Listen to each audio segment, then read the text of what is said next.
Hey, what's happening, guys? Thank you so much for stopping by. My name is Julius Malema, and in this video, I wanted to speak a bit on what seems like a gripe, or at least a gripe that Julius Malema has towards blue-collar jobs for South Africans, right?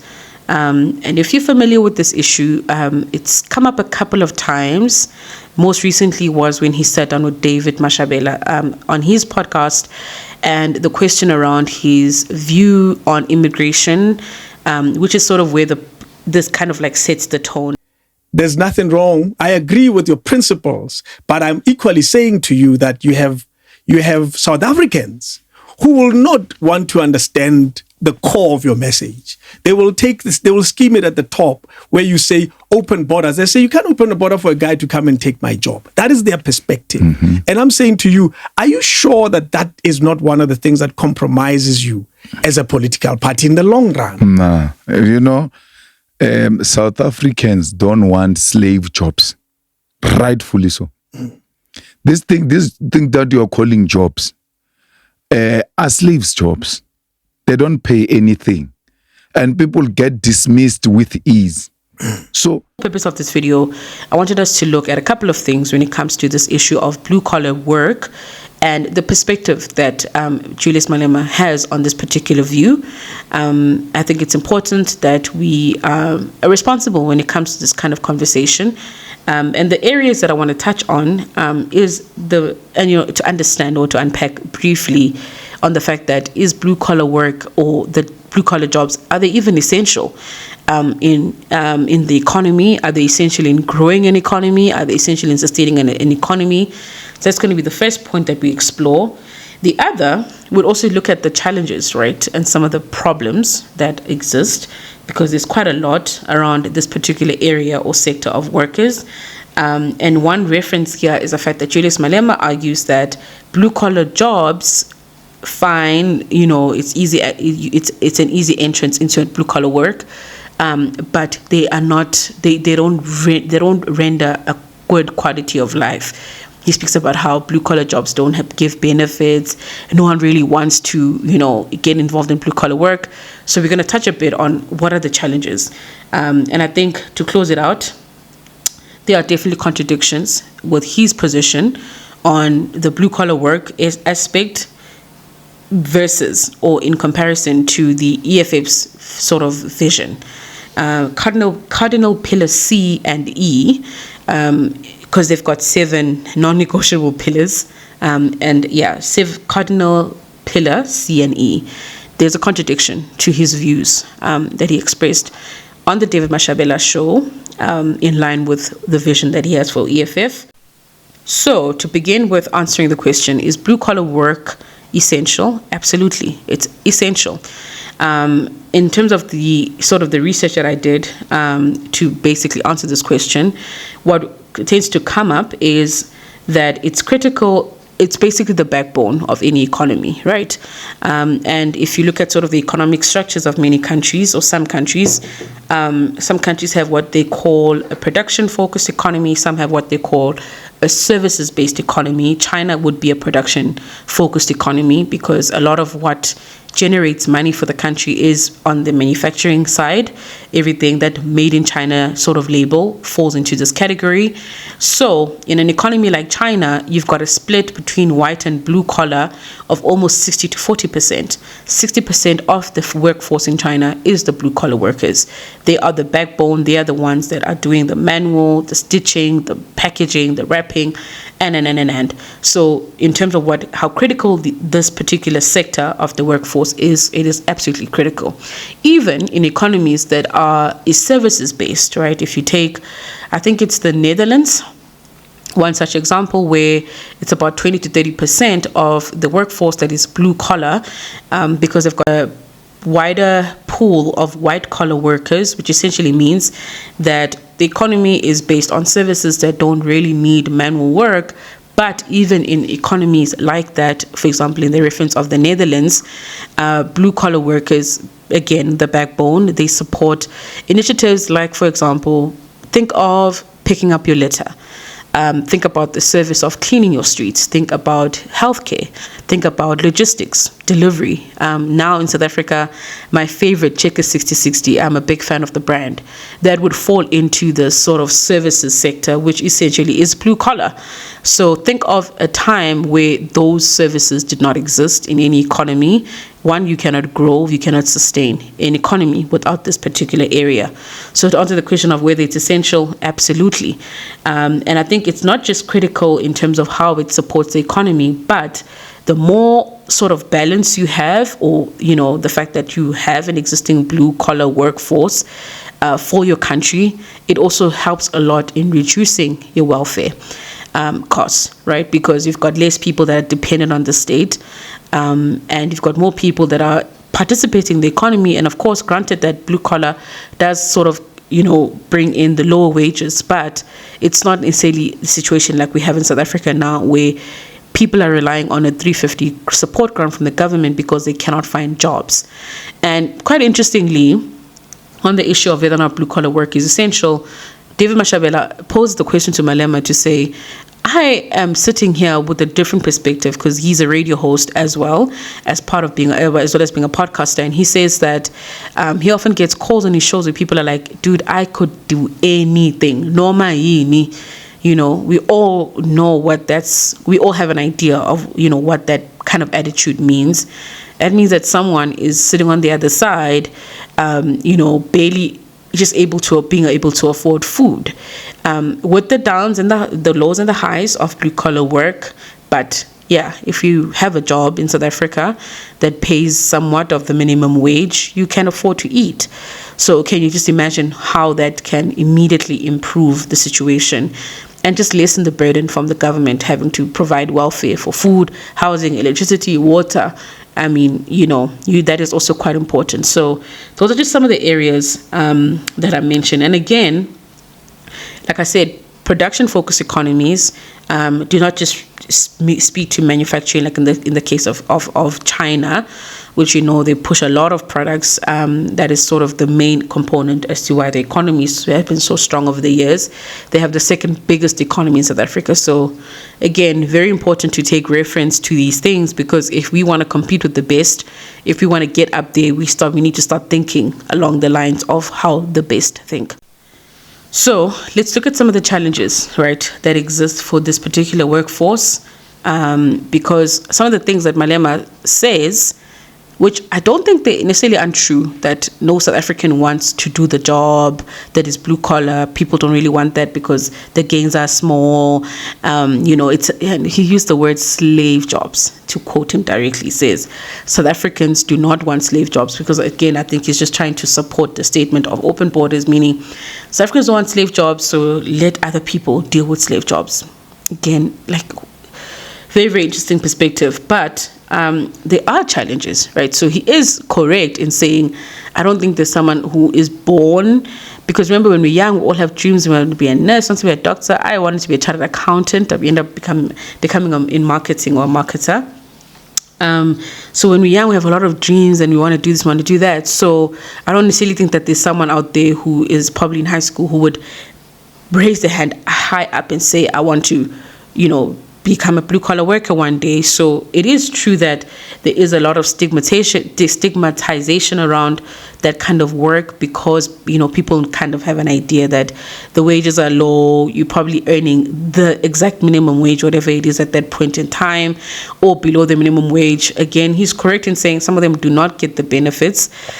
In fact, most blue-collar jobs are also part-time, so they're not permanent. So you don't have that job security, you don't have benefits that come with that, or pension fund and all of that.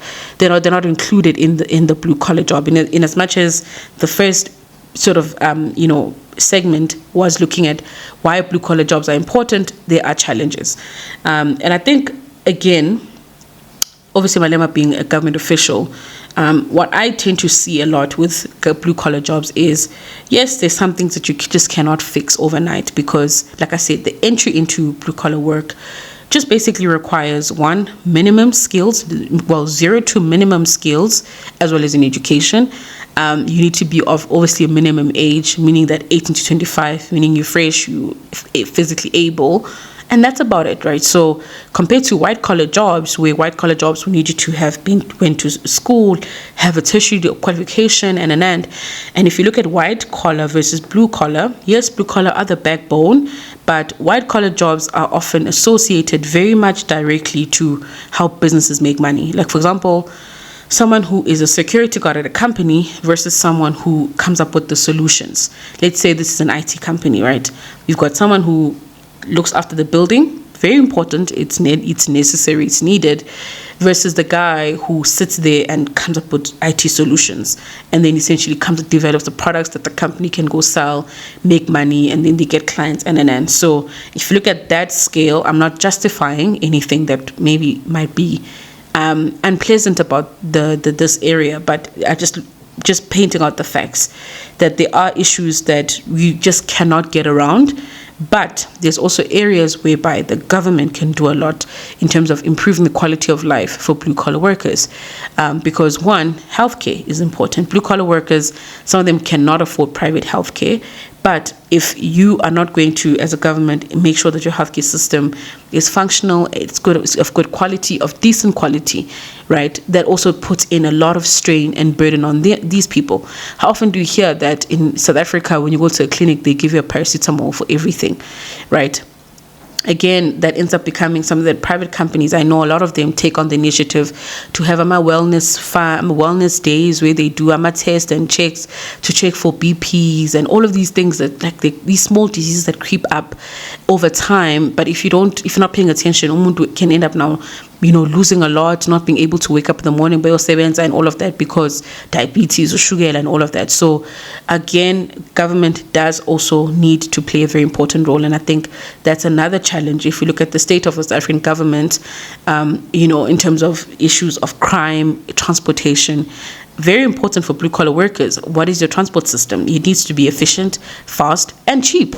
It has to be cheap. I have a story, of someone who is very close and dear to my heart, who at the beginning of the breakdown of the train system in Johannesburg, which would transport people between Soweto and Joburg town, when that system eventually fell apart, because it fell apart, we were watching it fall apart. It literally happened right before our eyes. When that system broke down, I know someone who was negatively impacted by the cost that they had to put in to move and commute, whereby taxi or train versus taxi put in a strain in their pocket, right? So again, that's a government area that the government fails in, that impacts the blue collar worker. Because if transport was cheap, efficient, fast, I get to work on time and I pay half the price that I'm paying now, for example, hey, that amount that you get every month can suddenly now go further. Inflation, again, another hit. Housing, another hit on blue-collar workers. It's one thing to speak about RDPs, but RDPs are very tricky because it's government-funded. It comes from the taxpayer. And again, I am going to do a video about the tax issue because I think many people are very blind in terms of understanding what it means when all of these initiatives are introduced, what that means for your pocket, because RDPs are funded by taxpayers. So if you're going to rely heavily on RDPs, which is essentially meaning government-funded homes, why not just create low-cost homes, right? Whereby there is somewhat of a financial plan in terms of where the money is going to come from to build the homes. You lessen the backlog. More people can get access. There's a project that's actually been, I don't know what the progress is on the project that if you're driving on the N3 at Vosloorus, right on the N3, there's this, looks like flats. I'm not sure whether that project is still ongoing, but that is one example, right, of how you can assist blue-collar workers. And another area which I think we are all well aware of is that unions, which again, they have their purpose, their role. I'm not necessarily pro or whatever against unions, but it's important to state challenges that also exist is that unions have a lot of political ties, right? So I think the blue-collar worker space does become really, really political, right? And once it's political, I feel like there can be a lot of gray areas because unions have political power. And I don't think unions necessarily, over and above how they obviously fight for minimum wage and working conditions, I think they do quite well. But when it comes to politics, which is a really critical area, because politics is your life, right? If politics is not going well, everything doesn't quite go well, no matter how determined you can be in a country. That's why people leave when countries don't have a political stability. So unions also play a role in that sense, that they have political ties, they have political influence. But now, because of the compromising position that they're in, whereby they're in between the worker, the government of the politicians, politician want votes, unions want members, I think that somewhere in there, unions are not a good voice on the political front. I don't think they represent what is in the best interest of workers, because Nabo, they are politicians, or they double up as politicians. And I think that is another challenge that also exists, because, like I said, with these conflicts between unions and government, one perfect example is SACP, or rather the COSATU group, as well as the African National Congress. That relationship, right, there's a lot that can be said about what is good about it, but there's a lot that is also negative about it. Right, because essentially the two are married together. But I think having unions and the involvement of the politics space also means that, workers can also be used as pawns, right? They can easily be used to just, strengthen this guy over that guy, this faction over that faction. I mean, it's happening right before our eyes. And that too can also pose a really, really big challenge, because politics doesn't work for people in the main, but more so it won't work for people who are blue-collar workers and who have a low wage, because then they're going to continue facing inflation, they're going to continue facing issues with transportation, and there won't be solutions, right? And another area, again, back to the statements that Julius Malema made, it's a direct contradiction, right, to the vision that the EFF has put out there. To read verbatim, Cardinal Pillar C and E.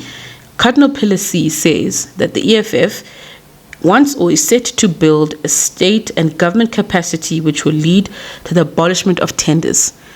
That essentially is an opportunity for blue-collar labor, right? And if you are feeling this way, who is going to do the work? If you don't tender out the service, it means that you're going to hire a lot of blue-collar workers in order to be able to cover the gap for those services that are going to be there.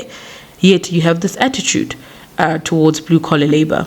Cardinal Pillar E, to read verbatim, massive protected industrial development to create millions of sustainable jobs, including the introduction of minimum wage to close the wage gap between the rich and poor, close the apartheid wage gap, and promote rapid career paths for Africans in the workplace. Contradiction? Do you see it there? If you speak about an industrial sector, which is essentially something that I've heard him make mention of a lot, that they want to industrialize, what is going to be your business model for your industry, for that industrial sector that you're going to create, that is going to give benefit? You know what I mean? It's contradiction. In a lot of industrial-based economies that I've looked at, right, blue-collar workers are essentially the workforce in that country, with very, very minimal white-collar workers. But the blue-collar ones in an industrial economy, like I said with China, they make up the workforce because of how much of the manufacturing that China relies on, logistics, production, all of that, agriculture. If that is the vision of the EFF, you should be for blue-collar workers. Maybe what he should say is that I want to see the conditions of blue-collar workers improved for South African blue-collar workers, instead of the sentiment that he expresses that no one wants those jobs. I don't think so. And I think, to conclude really, because I think I've stated my point here, is that I think it does warrant, or at least I thought I would kind of introduce a bit of a more responsible perspective when it comes to this conversation, because the situation that South Africa finds itself in is dire. You've got a high youth unemployment rate. Essentially, you've got a higher crime rate because young people are not employed, they're not in opportunities. And it's probably going to grow. If you look at the standard of education, there'll probably be more young people who are exiting the high school or the school system who just don't qualify to be white-collar workers, who are going to rely on something to make money. We don't want that to be crime. So blue-collar work becomes essential. And I think, as someone in the position of Julius Malema, I think it's important that we take responsibility about what we utter, because you don't want your message to land in the ears of ordinary South Africans and then they have a perception that, oh, no, this is not a job that I want for myself. Yes, like I said, it's not great, but there's a lot that the government could do to improve the conditions of this particular workforce, right? Like I said, we have a situation, high youth unemployment, and also the situation of minimal to moderate education skills. South Africans we don't have a lot of South Africans who are highly skilled, who are highly educated, right? That's a fact. So if we are going to have this perspective or this attitude, I'm really, really worried. And also, we have a high welfare system.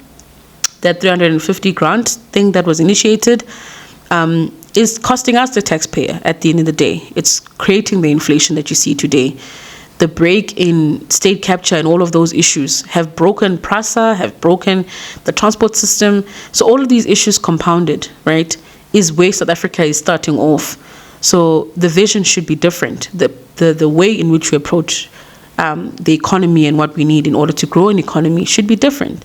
If industrializing is some of the things that we want to do in the future, you need blue-collar workers, and you want them to be South African blue-collar workers, because essentially, what is the point of government initiating something and South Africans don't benefit from it, right?